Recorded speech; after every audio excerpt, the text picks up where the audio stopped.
Assalamualaikum warahmatullahi wabarakatuh.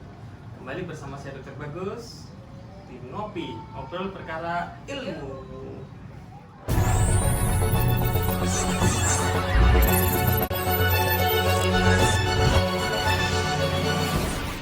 Kembali di samping saya ada Dr. Gigi Amelia Elizabeth Pranototio, spesialis bedah mulut dan maksilofasial. Beliau, kalau saya ulangi, selain dokter bedah mulut, beliau juga konselor menyusui, juga merangkap sebagai istri saya. Ya, kita kembali membahas mengenai mitos atau fakta terkait ASI. Ya, kita lanjutkan yang pertama.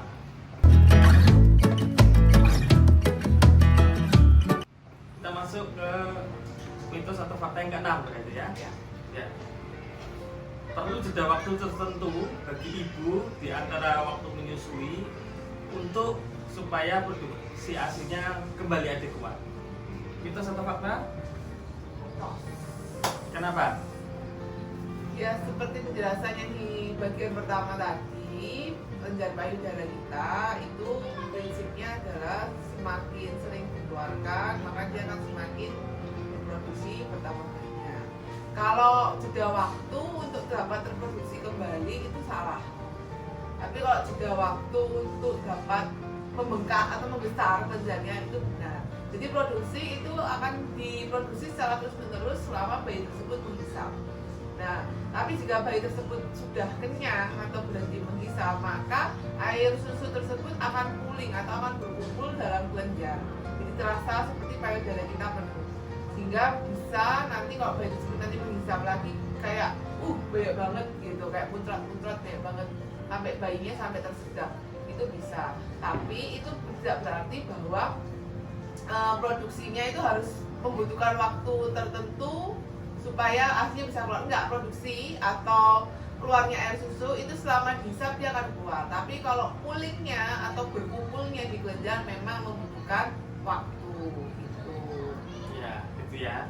Kalau membahas tentang jeda waktu, mungkin agak sedikit bergeser. Terkadang ibu itu kan waktunya cukup tersita gitu dengan menyusui. Jadi kalau bisa saat bayinya itu tidur, ibunya memanfaatkan waktu sebaik mungkin untuk me time gitu ya, untuk makan atau ikut tidur gitu. Sehingga saat bayinya bangun, apalagi bayi baru lahir 2-3 jam mungkin dia mulai menangis lagi, atau kadang-kadang 1 jam, ibunya secara fisik masih fit gitu ya, tidak KO gitu ya. Ya, nomor 6. Kita masuk ke mitos atau fakta berikutnya. Bayi baru lahir berat badannya itu turun kalau minum ASI. Mitos atau fakta? Mitos. Gimana penjelasannya? Ya, sebenarnya tidak semua bayi yang baru lahir itu mengalami penurunan berat badan. Ada yang mengalami penurunan berat badan, tapi ada range normalnya. Jadi ibu harus tahu. Lalu range normal penurunan berat badan pada bayi yang baru lahir, baik itu minum ASI maupun sport, adalah kurang dari 10% ya dari berat badan lahirnya. Jadi misalnya kalau lahir 3 kilo, nanti dia boleh turun itu 300 gram atau totalnya 2,7 kilo yang tersisa. Kalau lebih dari itu harus segera dibawa ke dokter anak. Nah, apakah bayi yang baru lahir berat badannya itu pasti turun bila minum ASI? Tentu saja ya, tidak semua ya. Itu faktor X-nya banyak. Salah satunya apa, Dok? Ya, jadi gini, pada saat di perut ibu itu kan bayi dapat asupan nutrisi full dari ibunya gitu ya, adekuat dari ibunya.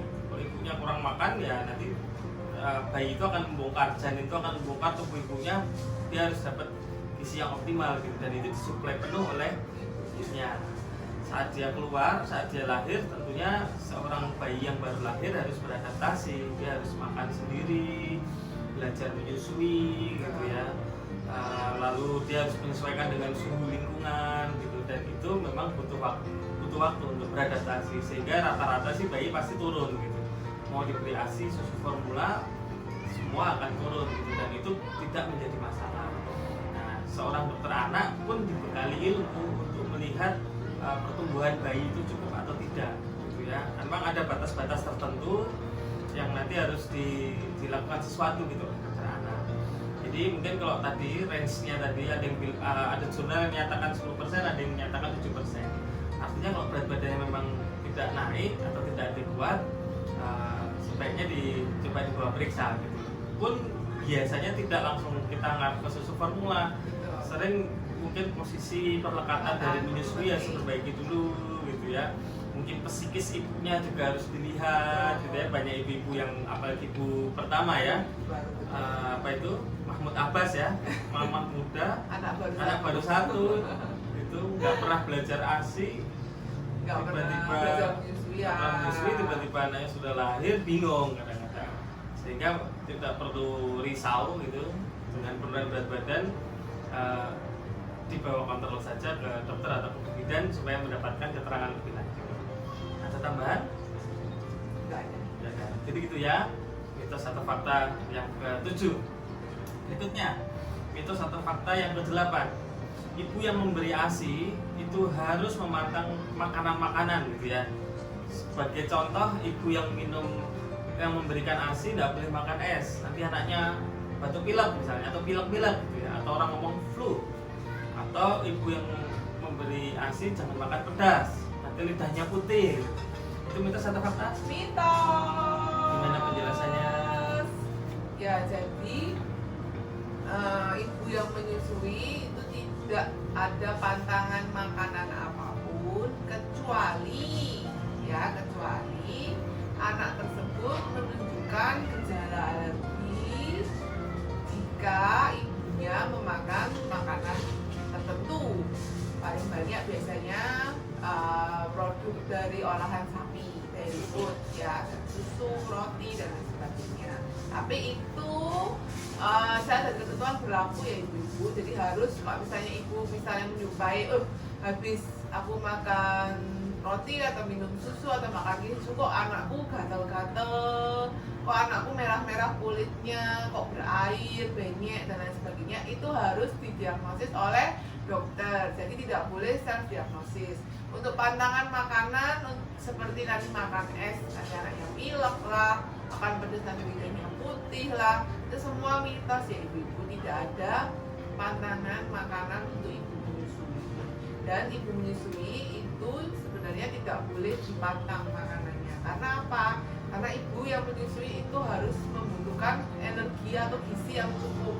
Selain itu, ibu menyusui juga membutuhkan perasaan nyaman dan bahagia. Jadi kalau kita kebanyakan mantang, kebanyakan mendengarkan mitos, yang ada malah ibu-ibu tersebut yang baru melahirkan malah makin stres, akhirnya ASINya makin seret gitu. Jadi kalau memang ibunya itu doyannya makan daging, doyannya makan ikan dan lain sebagainya, makan es krim dan lain sebagainya, makan aja selama tidak ada tanda alergi yang muncul di anak tersebut. Tambahan ya.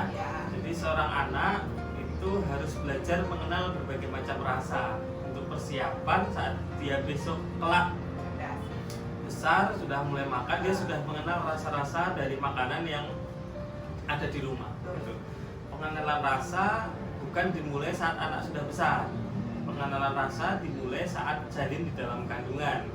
Jadi yang ibu makan itu masuk ke dalam air ketuban rasanya. Sehingga jangan mantangnya itu sebenarnya dari hamil, kecuali ada indikasi medis di ibunya sekali lagi. Lalu saat mulai menyusui sama. Jadi rasa-rasa yang dimakan oleh ibu itu masuk ke dalam ASI dan itu menjadi pengenalan rasa yang berikutnya bagi seorang bayi gitu ya. Dan itu penting gitu karena bayi diharapkan dia sudah cukup mengenal berbagai rasa makanan rumahan biasa yang dikonsumsi ibunya supaya besok tidak mengalami kesulitan makan.